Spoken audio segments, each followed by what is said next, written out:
जी जी जी।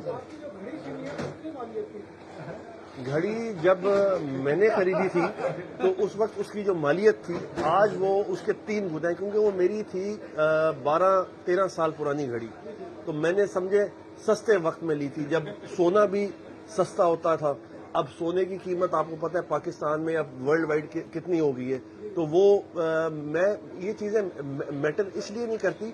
वैसे तो गोल्ड जो है वो मर्द पे हराम है, लेकिन एक सुन्नत है कि जब आप सफ़र पे निकलो तो आप सोने की चीज़ को साथ रखो, कि अगर आपको कभी इमरजेंसी में मुश्किल वक्त में कोई ज़रूरत पड़ जाए तो आप उसको फौरी जो सोना होता है फौरी तौर पे बिक सकता है। तो वो मेरे हाथ में थी और मैं अपने बच्चों के साथ था, फैमिली के साथ। तो ये जो ओवरसीज पाकिस्तानियों का फिलहाल मुल्क है, तो मैं तो आप सबको कहूँगा मेरे साथ वापस चलें।